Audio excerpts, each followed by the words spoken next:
今日係25年嘅5月3號啊。咁啊，琴日咧就5月2號嘅時候咧，阿川普同志咧就發咗個推文，咁佢就係話咧，依家美國嘅油價咧就已經係跌到1.958啦。咁啊，跟住咧就好多網友咧就回覆話，喂，到底你喺邊度加㗎？1.958咁啊。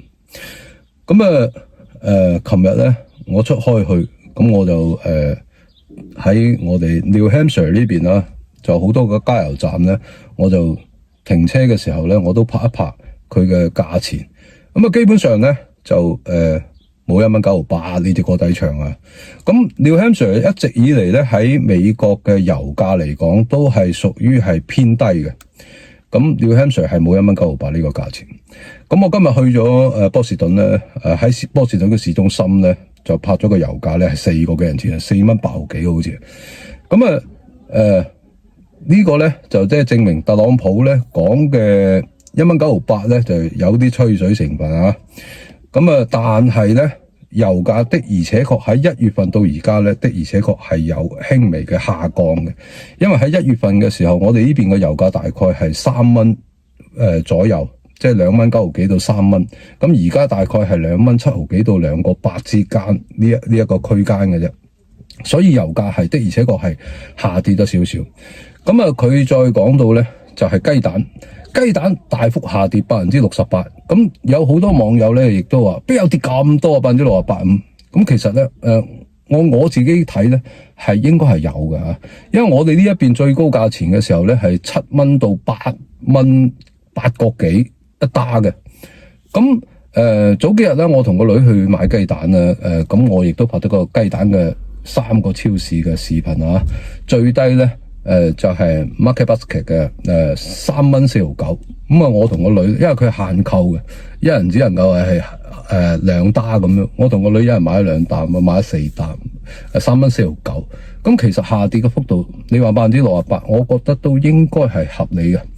咁呢個雞蛋咧，基本上咧就係話，我哋買嗰啲咧係嗰啲叫做土雞蛋。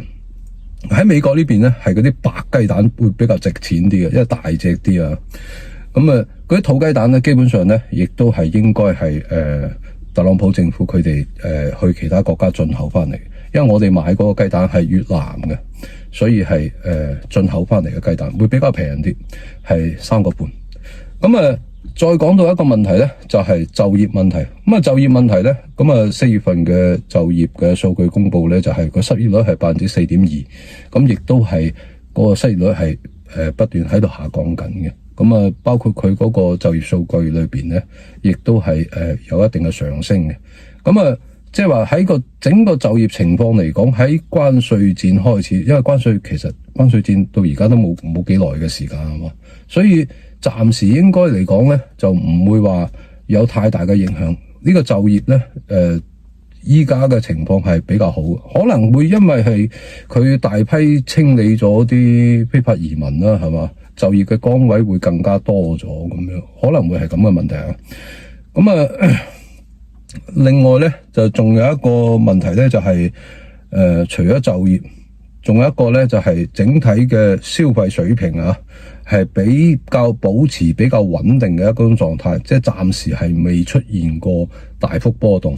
咁我頭先去波士頓中國超市嗰邊買嘢咧，咁我亦都發咗個視頻啊，就係講依家嘅價錢。咁同我之前去波士頓買嘢嘅價錢咧，我睇落咧係差唔多，冇咩話好大嘅波動。咁同埋我哋喺Walmart 啊，或者係Market Basket 啊之類嘅大型超市嘅價錢，基本上係比較穩定。而家暫時未出現有大幅嘅波動。